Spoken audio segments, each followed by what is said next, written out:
Hello and welcome to অসময়। এটার নাম প্রেশার কুকার। এবার তুমি হয়তো ভাবছো এটা দেখে কি করব, জীবনে প্রেশার কুকার দেখিনি নাকি?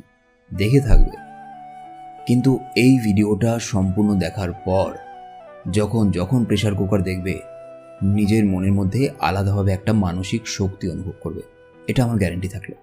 তো ভিডিওটা সম্পূর্ণ দেখতে থাকো।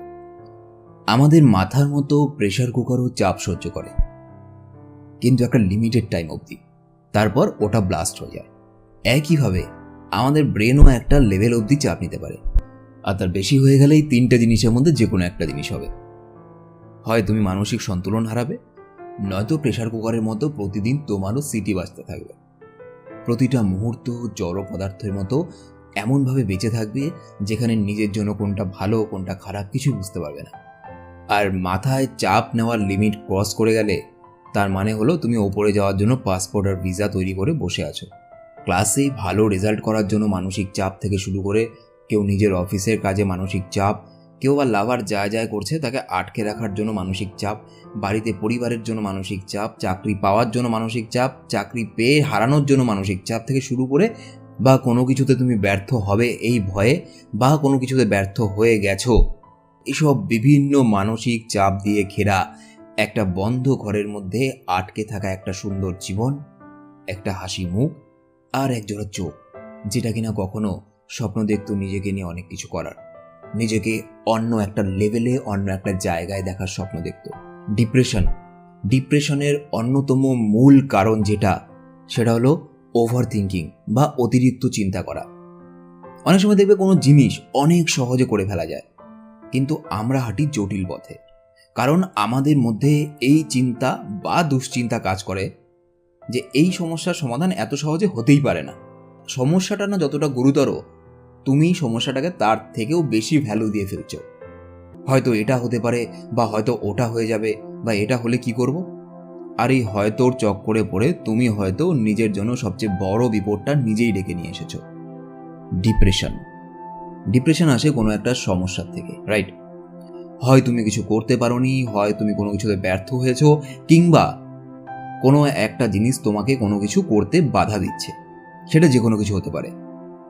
তো যখন তুমি সমস্যাটা নিয়ে ভাবছো, তুমি বেশিরভাগ সময়টা এটা ভাবছো, কেন হলো আমার সাথে এরকম, আমার সাথেই কেন হচ্ছে, এসব নিয়ে এমন অবস্থা যে নিজের মাথার চুল নিজেরই ছিঁড়তে ইচ্ছে করছে। কেন হলো আমার সাথে এরকম? এবার আমার প্রশ্ন হলো, কেন হবে না? তুমি কে? তোমার জীবনে সমস্যা কেন আসবে না? পৃথিবীতে প্রতিটা মানুষ নিজের জীবনে আলাদা আলাদা করে সমস্যায় ভোগে, ডিপ্রেশনে ভোগে, মোকাবিলা করে, ভেঙে পড়ে, আবার উঠে দাঁড়ায়। তুমি তো সবার মতোই মানুষ। তাই প্রথমে এই জিনিসটা বুঝতে হবে, যে কোনো সমস্যায় ভেঙে পড়লে, যে আমার মতো আরও কোটি কোটি মানুষ আছে যারা কিনা প্রতিদিনের জীবনে নিজেদের বিভিন্ন সমস্যায় নাজেহাল হয়ে আছে। এবার যদি এটা হয় তো কি করব, যদি ওটা হয় তখন কি করব, আমার ফিউচারে কি হবে? হ্যাঁ, এত দিনে ডিপ্রেশনে পড়ার পর নিজের ফিউচার সম্বন্ধে তোমার জ্ঞান ফিরে এসেছে। প্রেমিক প্রেমিকার পেছনে যখন ঘুরে সময় নষ্ট করে তখন মানুষের ফিউচার সম্বন্ধে জ্ঞান থাকে না।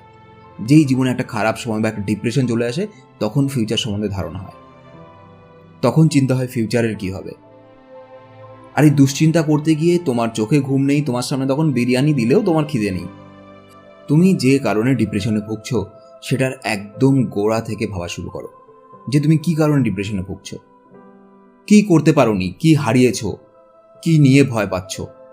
ডিপ্রেশনে না ভুগে সমস্যাটা সামনে এসে দাঁড়াও, কারণ যদি তুমি দুশ্চিন্তা করে কোনো একটা সমস্যাতে বা কোনো একটা ব্যর্থতাতে এটা নিজে থেকেই আগেই নিজের মনকে বুঝিয়ে বসে থাকো যে আমার তো সব কিছু শেষ, তাহলে তুমি উঠবে কি করে উপরে? কে উপরে উঠাবে তোমায়? দেখবে সবার জীবনেই এমন এমন কিছু কাজ আছে যেগুলো হয়তো তুমি অপছন্দ করো। এবার তোমার অপছন্দ করা কাজগুলো যখন তুমি করতে যাও, সেই কাজটা ঠিকমতো হয় না, কারণ তোমার ব্রেন সেটাকে অ্যাকসেপ্ট করতে পারে না, তুমি সেই জিনিসটার জন্য তৈরি নও। যখন তুমি ডিপ্রেশনে ভুগছো বা মানসিক কষ্টে ভুগছো, প্রথমে নিজেকে তৈরি করো যে হ্যাঁ, আমি বেরিয়ে আসবো এখান থেকে। আগে নিজে মানসিকভাবে প্রস্তুতি নাও, আমি বেরিয়ে আসবো। ডিপ্রেশনে বেশিরভাগ ক্ষেত্রে ভয় কাজ করে, নিজেকে নিয়ে ভয়, লিমিটলেস ভয়। আর এই ভয়টা তোমার দুশ্চিন্তার আগুনে আরও বেশি করে ঘি ঢেলে দেয়। আমাদের জীবনে যখন কোনো একটা সমস্যা আসে, তখন সেই সমস্যাটাকে আমরা নিজেদের কল্পনার মধ্য দিয়ে এতটা বড় করে দিই, এতটা বড় করে দেখি, আদৌ সমস্যাটা অতটা বড় ছিল না। আর ওই যে অতটা বড় করে তুমি ভাবছো এটা হতে পারে, এটা হবে, এই হয়ে যেতে পারে, ওখানেই তুমি ডিপ্রেশনে বেশি করে ঢুকে গেলে। তো ডিপ্রেশনের মেইন যে জিনিসটা সেটা হচ্ছে বেশি ভাবা বন্ধ করো। কোনো একটা সমস্যা নিয়ে বেশি চিন্তা ভাবনা বন্ধ করো, যেটা কিনা এখনো তোমার সাথে হয়নি, তুমি সেটা নিয়ে ভাবছো। আর এটাই তোমার ডিপ্রেশনে বেশি করে ডিপ্রেশনের গভীরে ঢোকার অন্যতম রাস্তা। ওই রাস্তাটাকে প্রথমে বন্ধ করো। এই যে তুমি যে কোনো ব্যর্থতা বা যে কোনো সমস্যাতে তুমি ডিপ্রেশনে ভুগছো, তুমি ভাবছো হয়তো এটা হতে পারে, হয়তো ওটা হতে পারে। আমার তোমার কাছে প্রশ্ন, তুমি যা এতদিন ভেবে এসেছো তোমার লাইফ সম্বন্ধে, হয়েছে তোমার চিন্তাভাবনা মতো? হয়নি তো। যদি হতোই তাহলে তুমি কেন ডিপ্রেশনের মধ্যে আছো? কেন প্রতিদিন মানসিক কষ্ট যন্ত্রণা সহ্য করে বেঁচে আছো? কেন? তো যখন তোমার চিন্তাভাবনা মতো কোনো জিনিস হয়নি, তো এখন তুমি যে কোনো সমস্যা বা ব্যর্থতায় ভোগে কি করে ভাবছো যে হয়তো এটা হতে পারে, ওটা হতে পারে? এর থেকে বরং তুমি এটা ভাবো, যে কারণে আজকে আমি মানসিক কষ্টে আছি বা ডিপ্রেশনে আছি, হতে পারে সেটা কোনো কিছুর ব্যর্থতা, কোনো কিছু না পাওয়া, কেউ ছেড়ে চলে যাওয়া, যাই হোক না কেন, সেই জিনিসটা থেকে ঘুরে দাঁড়াতে হবে। এটা নিয়ে চিন্তা করো যে সামনে আগামীতে কি করে এগিয়ে যাব। আরেকটা জিনিস আমি দেখেছি, কিছু মানুষ আছে প্রচণ্ড ডিপ্রেশন বা মানসিক কষ্টে ভুগছে, নেশার আশ্রয় নেয়। আমার মতে এই ধরনের মানুষগুলো নিতান্তই মূর্খ নয়, মহামূর্খ। তারা ডিপ্রেশনটাকে শুধুমাত্র একটা অজুহাত হিসেবে দেখিয়ে নিজের নেশা করার ইচ্ছেটাকে পূরণ করে থাকে, আর কিছুই নয়। কারণ নেশা করে যদি ডিপ্রেশন কমানো যেত তাহলে পৃথিবীর প্রায় সব মানুষ মাতাল হয়ে রাস্তায় ঘুরতে থাকতো। কারণ সবার মধ্যেই কোনো না কোনো ডিপ্রেশন থাকে, মানসিক কষ্ট থাকে। কষ্ট ছাড়া জীবন হয় না। যখন তুমি গভীরভাবে মানসিক কষ্টে ভুগছো বা ডিপ্রেশনে আছো, তখন এই সব নেশা জাতীয় জিনিস থেকে একদম দূরে থাকো। কারণ এই সব নেশা জাতীয় জিনিস আমাদের ব্রেনের চিন্তাভাবনা করার ক্ষমতা বা কার্যকারিতাকে অনেক বেশি কমিয়ে দেয়। এটা বৈজ্ঞানিকভাবে প্রমাণিত। শুরু করো একটা নতুন চ্যাপ্টার। কি করতে পারো, কি করলে ঠিক হবে, কি করে এগিয়ে যাব, এই জিনিসগুলোকে মাথায় ঘোরাও। এই জিনিসগুলোকে যেভাবে এগোতে হবে এবার থেকে, সেটার জন্য একটা প্ল্যান তৈরি করো গ্রাউন্ড লেভেল থেকে, মানে একদম শুরু থেকে।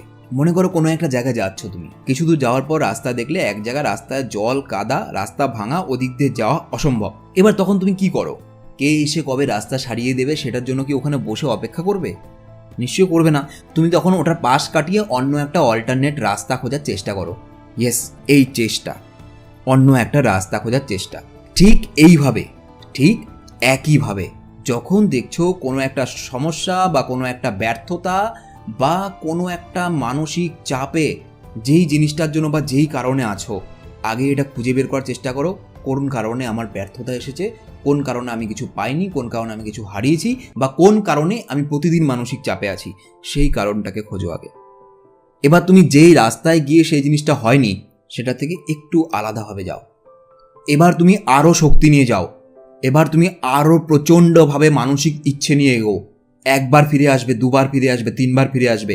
যতবার ফিরে আসবে ততবার একটা করে অভিজ্ঞতা নিয়ে আসবে যে এই জিনিসটা এরকম করে গেলে হবে না, আমাকে অন্যভাবে যেতে হবে। তুমি বারবার চেষ্টা করো, তোমার ওই কাজটা হতে বাধ্য। ডিপ্রেশন, মানসিক কষ্ট, এই দুটো ওয়ার্ডকে নিজের জীবনের ডিকশনারি থেকে উপড়ে ফেলে দাও। একটা পিঁপড়েকে দেখবে একটা খাবারের অংশ নিয়ে যখন দেওয়াল বেয়ে উঠতে থাকে, কতবার সেই টুকরোটা পড়ে যায়, আবার এসে তুলে নিয়ে যায়। ডিপ্রেশনে ভুগে ওখানে বসে থাকে না। একটা মাকড়সাকে দেখবে জাল বুনে নিজের ঘর বানাতে গিয়ে কতবার নিচে পড়ে যায়, আবার উপরে ওঠে। তো তোমার থেকে কম বুদ্ধিসম্পন্ন জীবগুলো যখন বারবার চেষ্টা করে, বারবার আলাদা আলাদাভাবে চেষ্টা করে, তো তুমি মানুষ সবচেয়ে উন্নত জীব এই পৃথিবীতে, তোমার মধ্যে বুদ্ধি আছে, তোমার মধ্যে আরও বেশি শক্তি আছে, তো তুমি কেন ডিপ্রেশনে ভুগে বসে আছো? এবার হয়তো তুমি বলতে পারো ওই পিঁপড়েটার মধ্যে, ওই মাকড়সাটার মধ্যে তো ফিলিংস নেই, ইমোশন নেই, আমার মধ্যে আছে। এবার তোমাকে বলি, যখন তুমি ডিপ্রেশনে বা মানসিক কষ্টে আছো, যদি তোমার মধ্যে ফিলিংস আর ইমোশন বেশি কাজ করে, তোমার মতো মহা মূর্খ মানুষ নেই। কারণ তোমার ফিলিংস আর ইমোশন তখন তোমার কাছে বিষের তুল্য। ওটা যত আসবে মানসিক কষ্ট আরও বেশি বাড়বে। তখন ফিলিংস ইমোশন দিয়ে কাজ হয় না। ফিলিংস আর ইমোশনকে কারো প্রতি ভালোবাসা, কারো প্রতি মায়া দয়া, এইসব কাজে ব্যবহার করো, নিজের ডিপ্রেশনকে আরও গভীরে নিয়ে যাওয়ার জন্য নয়। ফিলিংস আর ইমোশন মানুষের একটা পজিটিভ জিনিস, এটাকে নেগেটিভভাবে ব্যবহার করো না। যখন তুমি ডিপ্রেশনে আছো তখন বি প্র্যাকটিক্যাল, বাস্তব চিন্তা করো। এই সময়টা নিজের মান, অভিমান, রাগ, দুঃখ, ভয়, এই সব কিছুকে আলাদা করে সরিয়ে রাখো। শরীরের ওপরে মাথাটা তো ডেকোরেশন পিস বা সাজিয়ে রাখার জন্য নয়, ওটাকে কাজে লাগাতে হবে। ওখান থেকে ভাবতে হবে যে আমি এগুলো কি করছি। প্রথমে এই কোশ্চেনটা করো যে আমি কি করছি, ডিপ্রেশনে ভুগছি, মানসিক কষ্ট পাচ্ছি, লাভ কোথায়? একটা পেন নাও, একটা খাতা নাও, একটা পৃষ্ঠার মাঝখান দিয়ে দাগ টানো, এক পাশে লেখো তোমার লাভ, এক পাশে লেখো তোমার ক্ষতি। ক্ষতির ওখানে এইসব পয়েন্টগুলো আসবে। ডিপ্রেশনে ভুগে তুমি তোমার সময় নষ্ট করছো, তুমি তোমার মন এবং মানসিকতাকে আরও নিচু লেভেলে নিয়ে যাচ্ছ, তোমার মাথায় কোনো পজিটিভ চিন্তাভাবনা আসছে না, তুমি দিন দিন মানুষের থেকে আরও বিচ্ছিন্ন হয়ে যাচ্ছ, আরও বেশি ডিপ্রেশনে চলে যাচ্ছ। তোমার লাইফের একটা একটা করে সময় শুধুমাত্র মানসিক কষ্টে কাটছে। এইসব তোমার ক্ষতি। এবার লাভের পাশটাতে এসে দেখো, কোনো লাভ নেই, জিরো, আ বিগ জিরো। আর যখন এই লাভ ক্ষতি জিনিসটা মাথার মধ্যে ঢুকে যাবে, দেখবে এক মুহূর্তের মধ্যে তোমার মাথা থেকে অর্ধেক ডিপ্রেশন কম হয়ে গেছে। কেননা নতুনভাবে কোনো কিছু শুরু করা যাক, কেননা নতুনভাবে একটা রাস্তা খোঁজা যাক, এই জিনিসগুলো মাথার মধ্যে যেন পড়ে, তবেই তুমি দুশ্চিন্তা থেকে সম্পূর্ণভাবে বেরিয়ে আসতে পারবে।